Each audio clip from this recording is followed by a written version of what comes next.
Muy buenas tardes, amigas y amigos de Brújula Internacional. Siempre a esta hora el recorrido por los escenarios internacionales con el choque de las imágenes y la fuerza de las palabras.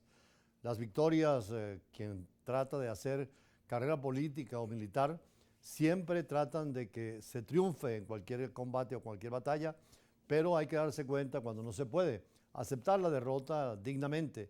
Es lo que está pasando precisamente hoy en la situación de Ucrania y de Rusia, porque Ucrania afirmó que nunca se rendirá ante Rusia y criticó las declaraciones del Papa Francisco pidiendo a los beligerantes del conflicto que tengan el coraje de levantar la bandera blanca y negociar.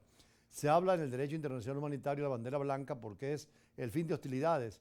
Y algunas veces, yo recuerdo mucho cuando el embajador Diógenes Escalante, que quiso ser candidato presidencial y no pudo, vino a Venezuela para solucionar una crisis después del gobierno de Medina Angarita y no pudo, la enfermedad le impidió ir a la presidencia. O cuando se ha ganado o perdido en la presidencia, el mismo Caldera 5 veces estuvo tratando de llegar a la presidencia y por fin llegó a la presidencia, y lo mismo pasó con los demás presidentes, incluyendo el presidente Chávez, quien ganó en la primera oportunidad, pero siempre las batallas y las guerras, como la política, tienen que llegar hacia un acuerdo definitivo. De allí que nosotros estamos de acuerdo en la tesis del Papa de que hay que llegar a negociar la paz y no ir hasta el último sacrificio, porque los ucranianos han dado muestras de mucho valor, de mucha entereza, han perdido muchas personas, pero es que Rusia es una potencia y aunque apoyen a Ucrania los occidentales, nunca va a haber una guerra directa con Rusia. Por eso la tesis del Papa es válida, pero bueno, Ucrania es un país independiente y soberano y esta es la noticia que tenemos hoy. Ucrania nunca se rendirá ante Rusia. Eso afirmó el ministro de Relaciones Exteriores, Dmytro Kuleba, en respuesta a las declaraciones del Papa Francisco, pidiendo a los beligerantes del conflicto que tengan el coraje de levantar la bandera blanca y negociar. Según el funcionario, la única bandera que levantará Kiev será la amarilla y azul de su país. Con respecto a la bandera blanca, Kuleba dijo que reconoce la estrategia del Vaticano en la primera parte del siglo XX, refiriéndose a la connivencia entre el Vaticano y la Alemania nazi. Por eso pidió evitar la repetición de los errores del pasado y apoyar a Ucrania y a su pueblo en su lucha por la vida. No obstante, Kuleba dijo esperar que el pontífice argentino encuentre la ocasión de realizar una visita canónica a Ucrania. En una entrevista con la cadena de televisión pública suiza RTS emitida el sábado, Francisco fue consultado por las posibilidades de resolver el conflicto en Ucrania y pidió que no se tenga vergüenza de negociar antes de que las cosas empeoren. Desde la Revolución Francesa, la izquierda siempre es la progresista, la revolucionaria, la que quiere cambiar el estatuto. Precisamente ahí estaban los jacobinos, muchos radicales, que llegaron a sembrar la violencia y fue lo que generó precisamente a Napoleón. A la derecha estaban los girondinos, gente más conservadora, más tranquila, y el mundo desde allí empezó a llamar de izquierda al marxismo y a los modelos socialistas, socialdemócratas, radicales, y en la derecha a los partidos conservadores o liberales. Sin embargo, la izquierda latinoamericana está sufriendo golpes. Lo decía el presidente de Chile, Boric, al cumplir 2 años en el poder, que han cometido muchos errores la izquierda latinoamericana y tiene que revisarse. Yo creo que hay, y esto lo dicen los analistas, una política hacia el centro. La izquierda no puede ser tan radical con el modelo cubano, sino irnos hacia el centro. Tal vez por eso Lula ha tenido tanto éxito y la derecha también participar de las reformas sociales y la justicia social. Y por eso, en el caso de la oposición centro-derechista de Portugal, vemos que ganó por estrecho margen en las elecciones legislativas en la que la extrema derecha y también la derecha en general duplicó su voto, marcando un giro en la política de ese país que es miembro de la Unión Europea y donde precisamente se está dando el fenómeno. Ahí no hay partidos comunistas que lleguen al poder ni movimientos fascistas en la derecha, porque los extremos, izquierda y derecha, son rechazados y más se busca el centro. Pero Portugal va a cambiar a raíz de estas elecciones, como vimos ayer en las elecciones en todo el país. Giro a la derecha en Portugal. La Alianza Democrática de Centro-Derecha fue el partido más votado en las elecciones legislativas del domingo, con más del 29,5% de los votos. Tras 8 años en el poder, el Partido Socialista, que en 2022 había alcanzado una mayoría absoluta, quedó en segundo lugar con casi un punto porcentual menos. Sabemos que nuestra victoria exige un gran sentido de la responsabilidad. Sabemos que se me exigirá una gran capacidad de diálogo y tolerancia democrática.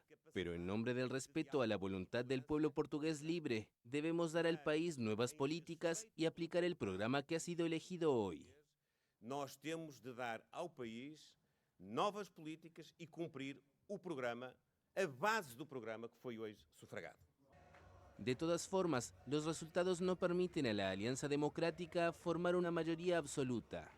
El líder del partido, Luis Montenegro, había descartado durante la campaña formar gobierno con el apoyo del partido de extrema derecha Chega, que duplicó su votación anterior al obtener 18% de los sufragios.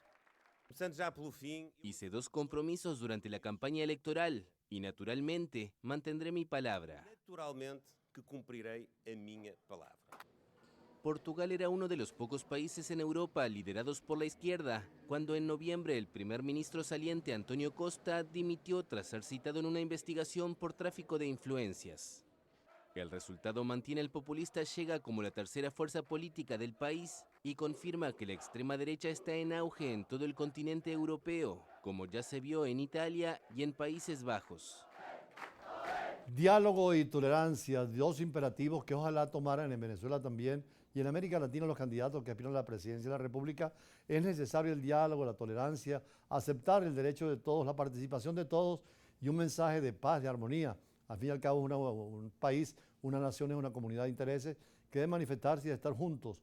A pesar de las diferencias, el pluralismo exige que tengamos criterios comunes y sobre todo vida en paz, desarrollo y democracia. Por eso hoy le dedicamos nuestro análisis de fondo tanto al tema de las elecciones en Portugal como también a una fiesta extraordinaria que es llamando al recogimiento que los musulmanes empezaron ayer el Ramadán, un mes de ayuno.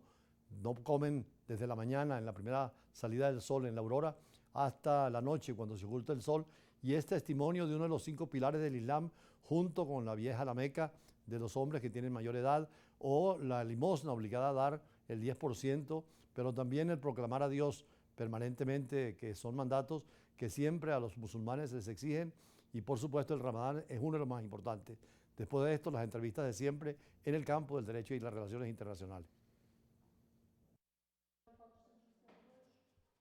Una nueva derrota para la izquierda en el mundo después de las elecciones en Argentina y Ecuador, donde han ganado partidos de derecha, incluso en El Salvador. A pesar de los triunfos de cierta izquierda que es aceptada como realista en el caso de Brasil y de Colombia, sin embargo, pareciera el mundo girar hacia la derecha o mirar hacia el centro para proporcionar políticas de diálogo y negociación frente a los fracasos de esas visiones cercanas al marxismo o al socialismo. En Portugal ya vimos el fin de semana cómo las fuerzas emergentes de la socialdemocracia, de la democracia cristiana están en el centro, e incluso la derecha, sobre todo con el partido Chega, tuvieron un éxito total, especialmente el joven partido populista de la derecha radical. Le ha dado un fuerte golpe a las fuerzas democráticas, así lo dice la prensa en Portugal, en particular a la Alianza Democrática que ganó las elecciones por estrecho margen, pero sobre todo a los partidos de izquierda. Ese huracán electoral está inclinando al país hacia la derecha, así titula el Correio da Manhã del lunes 11 de marzo, un día después de las elecciones generales anticipadas en Portugal. El diario presenta en su portada las 3 nuevas figuras políticas del país. El líder de la alianza de centro-derecha, Alianza Democrática, con un 29.5%, Luis Montenegro. El líder del Partido Socialista, con 28.6%, Pedro Nuno Santos, que fue derrotado después de 8 años y medio en el gobierno, y sobre todo la imagen de André Ventura, presidente de Chega, un giro dramático de los acontecimientos que no esperaban los portugueses, pero cuando hay largos periodos de gobierno, la gente quiere cambio. Muy cerca de Portugal, también el fin de semana, hubo los preparativos y la celebración para este 11 de marzo, al conmemorar el 20 aniversario de los atentados perpetrados por Al-Qaeda en pleno centro de Madrid, la capital española. Terrorismo en España marcado por los llamados de Al-Qaeda, una nación que no conocía el terrorismo islamista, bombas en las estaciones del tren de Atocha y El Pozo, en el corazón de la capital española y sus alrededores, matando 192 personas, una cifra que se había actualizado tras la muerte de una víctima que había estado en coma durante 10 años e hiriendo casi a 2.000 personas en pleno centro de Madrid. Ayer domingo comenzó el mes sagrado del Ramadán, no podemos dejar de lado esta noticia. En la Meca, cuando salió la luna creciente, en Jerusalén, los musulmanes se han reunido en la mezquita de Al-Aqsa, en el monte del templo, para celebrar las festividades en medio de la situación tan difícil que atraviesa Gaza. En la Franja de Gaza, sin embargo, los fieles no tienen muchas opciones, porque a principios de este año las autoridades de Gaza, gobernadas por Hamas, informaron que más de 1.000 mezquitas fueron destruidas y gravemente dañadas durante la guerra que aún sigue, y los habitantes de Gaza y los israelíes no recibieron la muy esperada tregua durante el Ramadán. A pesar de varias rondas de negociaciones, fracasaron y se espera que en esa región del mundo, con la política y las grandes potencias, vayan a forzar una paz duradera, donde naturalmente tendrá que tener dos estados, Palestina independiente y soberana en el contexto mundial, e Israel con su seguridad frente al mundo árabe, y convivir, que es la única fórmula para la paz y la seguridad internacional.